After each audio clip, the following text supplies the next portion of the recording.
Hello Capricorn friends, I'm Annie Botticelli and welcome to my Capricorn May 2024 Astrology Horoscope Forecast. I'm calling the theme of this month for Capricorn the spark of lasting change, and we'll talk all about that as well as so many other things, including Jupiter going into Gemini and so much more.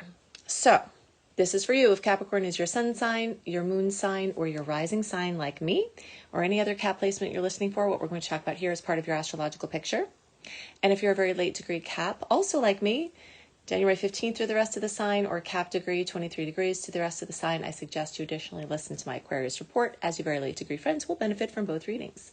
Okay, let's get right into the information that will help you have the best May possible. This is a supremely positive month in general. We have way more sweet aspects compared to what I call the salty ones, where the planets aren't getting along.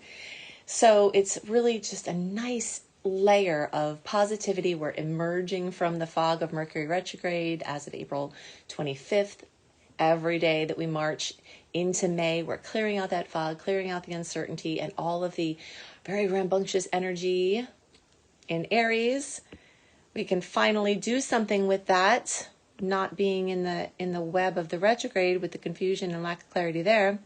We're also getting out of the heat of eclipse season. So March and April, we had the Libra Aries eclipses. Those are in a difficult angle for Capricorn. So you may have been having some difficult change or difficult news, or hopefully some negative karma clearing out for you, but it might have been very, very emotional. So good news is that in May, we're stepping out of the heat of that season. And although we may see news still starting to come in from the eclipses that were in March and April, we are now moving on from that. Now, if you want to understand the eclipse cycle that started in 2023, that will go into mid-2025, we're midway here, it's definitely worth looking into. And I do have resources. You can go to anniehelpsyou.com/horoscopes. I will give you that link again later. It's anniehelpsyou.com/eclipses. That's what I wanted to give you, because on that page, it tells you all about where the eclipses are and where they are for you. Okay, so that will get you caught up on that, because we're not going to cover that this month, but we are still catching the experience of those, kind of like the hangover after the March and April eclipses. Okay, so the first thing I want to talk about is all of these Aries placements. And these are one of the biggest catalysts to be the spark for lasting change. Like I said, since we're leaving the Mercury retrograde fog by May 14th, we'll be done with that. So from May 14th through middle of July, we're in a great window for making big changes, for making big decisions, for doing lasting things, big purchases, big sales, big commitments, big events, big launches. And all of this Aries energy is going to be bringing tons of motivation. Mars is there all month. Hygeia, transiting North Node, will be there for a while still. Mercury was in retrograde in Aries, going direct and continuing to move through Aries again. Chiron there is a long term. Eris there is a long term. Venus just left Aries. So all of this is a spark. And what this can bring about is a sudden urge to do things, a sudden urge to change, a sudden urge, for example, to change your living situation. So you might get really restless. And restlessness is a theme of this whole month, because even though we do have some nice grounding Taurus energies, those are going to pass along quickly into Gemini, and then Jupiter will be getting into Gemini. We'll talk about that soon. But the Aries energies, the Gemini energies, are all very, very restless. So you're going to be ready for action, ready to do things, ready to move, possibly literally move. If you don't move, you may be getting really, really obsessive. Remember that Aries is ruled by Mars. So the energy of obsession has been very strong for March, April, and May, as we've had this extra Aries energy, including that eclipse in April. It definitely rules obsession. So you might notice that you've been getting a lot done, even if in April it was more behind the scenes. May, those things are starting to come out. And this can have very much to do with your home and family, because these Aries planets are crowding the fourth house for Capricorn, which is the house of house and home.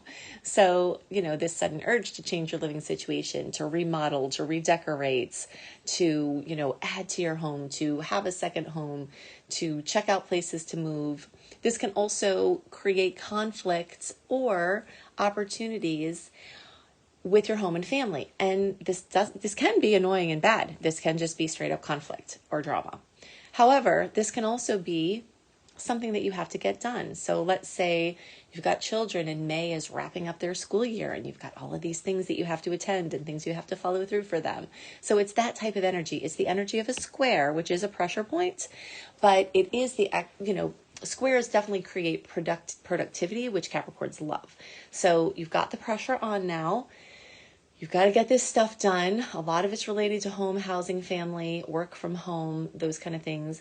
But some of it can also have to do with your emotional security and your independence. So these transits can stir up these issues related to your emotional independence and self-reliance, which is a very big theme of the Aries eclipse, which I'm calling Autonomy Awakens. So there's a very strong energy here of, autonomy awakening and finding the ways where you can be more free while still showing up for the people in your life.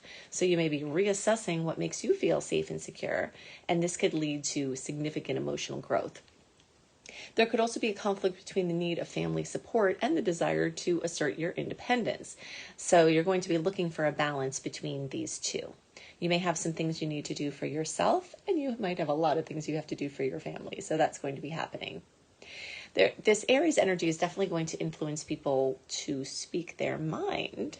And so sometimes this can lead to conflicts, but this can also lead to a clearing of the air, which, is, possibly necessary in some situations. If you can work out your anger on a topic before you bring it to someone, that may be able to stop it from turning into a big deal, because some of these circumstances might be needed to be handled with care, and the Aries energy being so rambunctious, you might not want to do that. There may be some aspects that you may take on a more assertive role within your family. If there are some changes that have to happen or some long delayed, issues that need to be dealt with, you may find that you're, spearheading that. Capricorns tend to be spearheading things to begin with, but this just adds lots of layers of assertion there. Something else you may find these Aries placements stir up is something having to do with your roots in the past. So you might feel compelled to research your heritage, do genetic testing, find out about family narratives, go to a town where you still have family that may remember you. This can definitely inspire you to get in touch with limiting aspects of your upbringing and your heritage, and can help you to break free of those limitations and embrace a new narrative about who you are and where you've come from, and possibly reframing challenges that you've had. This energy is definitely a catalyst for personal change.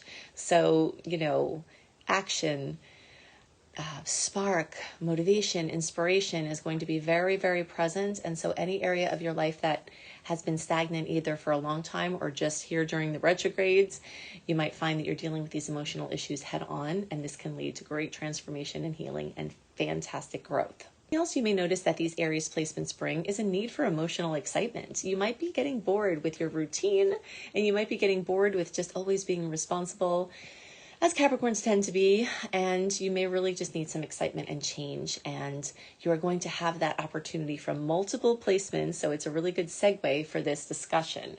So the Aries energy is the spark, it's the push, it's the catalyst, and then the Taurus energies that are happening, they have to do more with stability and long-term decisions. So Venus, the sun, for a short time, and then Mercury also for a short time this month, and then for a long time Uranus, and then Jupiter since last May has all been moving through Taurus. Now this has been creating a 120-degree angle, the most favorable angle in all of astrology for Capricorn. And this is going through your fifth house of children, of true love, of, your bucket list, your hidden talents or your known talents, or that your pleasures or things that you've wanted to do. So it's possible that over the last year, things have escalated in these departments where they're getting dramatically expanded. And hopefully you've had some, even if there have been difficulties, hopefully they've pushed through to some luck and benevolence that have come as good products of the challenges that you may have had.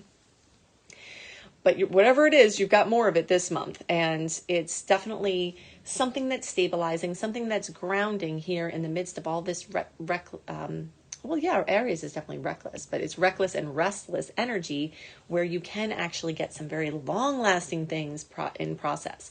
Now, if you're a very late degree Capricorn placement, I am there with you. So the last days of the, of the Capricorn birthdays, you've been getting shellacked in recent years by Pluto. It's not completely done yet for the very late degree, 28, 29 degree friends. We still have September, October into November where that will come back and happen again. But the good news here for you all, and this is still going to benefit everybody else in the spectrum, is that Jupiter is going to give you a very long awaited kiss. So I'm hoping for us that Jupiter kissing our late degree Cap placement, as it will this month in May, will help to smooth over some of the just absolute horrific, very, very stressful blowing up of aspects of our lives that has happened over the last couple of years. And all the rest of the Caps, you've had this happen too. It's just been going on since 2008, right? Since Pluto has been in Capricorn, it's been popping back and forth now in recent years from Aquarius to Cap. And the late degree friends, are really under the radar right now, but are not under the radar, under the microscope right now. But so anyway, everybody's gone through this Plutonian sort of blowing up of everything. And those at the very end, we're finishing this off, and I'm hoping that this Jupiter kiss can help to smooth some things over. And either way, for everyone in the Capricorn spectrum, this is putting the final touches on a year worth of storylines from May of 2023 till now of building your financial self-sufficiency, your self-esteem as it relates to your financial consciousness, and some important things as it relates to your creative world, whether you're creating babies or whether you're creating, creative babies. All of that is happening, and it's lit up beautifully this month in the most fabulous aspect. Now, as Venus, Mercury, actually, I will talk about this now. So as Venus, Mercury, and the Sun cross over the point of Uranus, actually, I'm going to give you the dates on that. May 13th, May 18th, and May 29th, the Sun, Venus, and then Mercury will make a conjunction with Uranus. That's the most powerful aspect in all of astrology. It's the kind that's not clearly positive or negative or easy or not easy. It just is. And Uranus shakes things up. So expect some surprises in the arena of your things you've always wanted to do, your bucket list, your creative expression, things involving true love and romance in your relationship space. So, usually we don't like the idea of jostling any of those things. And hopefully you won't have anything negative come from it. There could be challenges that come. But what can also come is positive spark for change, money that comes out of nowhere, really surprise news that can be jostling but could turn out to be good. And all of this is scattered throughout the month. So these are like three of the challenge points in a month that's otherwise very overwhelmingly, very clearly positive with its aspects. And all of this is kind of upsetting the status quo a little bit. But back to the topic that we were talking about before, if you're bored, this is going to be your best friend in some ways, if it manifests positively, because it can completely shake things up and help you have, just more spontaneity and more excitement in your life. So touch points throughout the whole month for that. Now, as Mercury, Venus, and the Sun breeze through that connection with Uranus, they will all pass over into Gemini. And on the 26th, Jupiter will get into Gemini as well. So when that happens, the restlessness will be off the charts.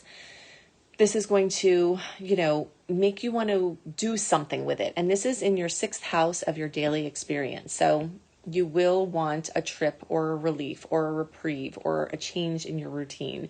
You will want to do things differently. You will want more freedom in what you do every day, and you may get it. So Cappies who have been just bound to your schedules and your commitments and your responsibilities and just day after day holding everything up.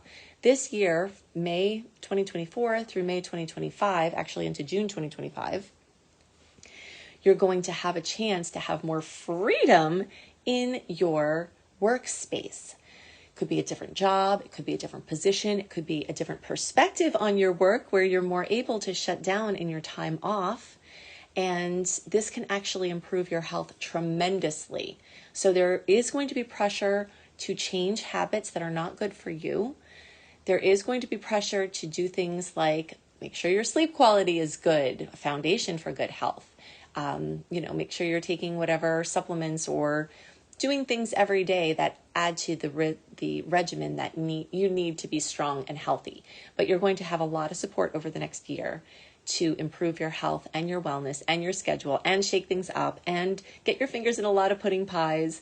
Be ready to be researching and learning and teaching and expanding your horizon. So it's a very exciting placement, and you've got a lot of extra short-term energy around it here in May that will ground into long-term energy as those shorter-term placements, Mercury, Venus, and the Sun, pass through there. That energy is still going to be present in a long-term way. So this is the spark, this is the spark that instigates all of those different changes where you can have more freedom. And in some cases, it could just be your perspective that changes, and then you experience more freedom, even if everything is the same. So however it works, hopefully, that will be a positive change for you. Stress relief is going to be one of the biggest things on your list over the next year, and you may get some insights into what you can do in order to have that be your new habit. For some, it may be a health-related issue that forces you into doing this, and for others, you may do this proactively so that you can avoid having any problems. Okay, I'm going to give you a couple of exciting dates to note. May 18th and then May 23rd, the Sun and then Venus are going to conjunct Jupiter in Taurus. So the same planets that we talked about moving to go kiss Uranus are going to then kiss Jupiter. And when Jupiter and Venus get together, and when Jupiter and the Sun get together, these can be two of the luckiest aspects all year. Okay, so these happen, more regularly. They're not super rare. The Venus one happens maybe, I'm estimating, every 9-ish months. And then the Sun will happen once a year. But we're getting both of those this month. So if you have to do something important, you're out of the Mercury retrograde web. Those are 2 dates. And if it involves something with money, the days are on the 23rd. These can be really great times to launch something that you want the expansion of Jupiter with the softness and the financial related things of Venus to come alive. There's another very major aspect happening. Actually, before that, I just want to give you the dates for the new moon, May 7th, new moon at 18 degrees of Taurus. And then May 21st, the full moon at 3 degrees of Sagittarius. I will have separate videos on those moons closer to the time. So when you go to anniehelpsyou.com/astrology, you can keep an eye on my podcast and my YouTube player that will always have updated content so you can keep track of what I'm posting when. If you are on YouTube and you've subscribed, make sure you click the bell because that will get my notifications into your inbox. Because I will have a lot more to say about that. And it's possible I may post an individual reading about what I'm about to tell you, but just in case, I want to mention it. So the most exciting aspect of this month is Jupiter in Taurus, sextile Neptune in Pisces. So this is when outer planets come together, this is a harmonious link between the tangible and the transcendent. Taurus is tangible, Pisces is transcendent. And then we've got the blending of Jupiter's expansive influence in the realm of material abundance, which is Taurus, and stability, with Neptune's spiritual and imaginative depth. So this aspect is a really big deal. It will be in effect for, definitely weeks before and after. It will dominate. It's May 23rd, but you'll feel it for most of May, really, and even into June. So you might notice a combination of a grounded yet soulful approach to life, where dreams and ideals are blending together beautifully, where you blend art and science, you blend tangible and intangible, where, the expansion is very grounded and stable, and this quest for spiritual enlightenment and the support that you need for that journey can come together. So, very exciting. So I've given you some dates that are relevant this month. If you love more dates and want to know the aspects and how they may manifest, then definitely sign up for my free VIP community at anniehelpsyou.com. Just put your name and email address there. And then when you're in the, you'll get the welcome letter. Then you click on the archives and you can put whatever month you're looking for and it will be there. Then you can access my secret star portal, which has all extra content plus early content plus my written horoscopes and so much more. And if you want to learn astrology with me, including my basics course or my Become a Professional Astrologer Mastery Certification course, you can up level there. You can go to anniehelpsyou.com/eclipses to understand the eclipse rhythm that's at play. Even when we're not in eclipse season, you can see what storylines are happening for the years of each eclipse story. And for my easy access player, go to anniehelpsyou.com/astrology, and whatever is current, this is constantly updating. So my podcast playlist will be there, my video playlist will be there, and if there's any videos that need timestamp, it will be somewhere there. If you're on YouTube, make sure you click the bell, because that will be how you get my notifications right into your inbox. If you're subscribed but you didn't click the bell, then you might not be hearing from me, but if you click the bell, then you can. And you can always look in the notes underneath the podcast or the notes underneath the video by clicking the little more button underneath the video title and then clicking more again to reveal the notes. So I hope you have a wonderful month, and I'll see you next month.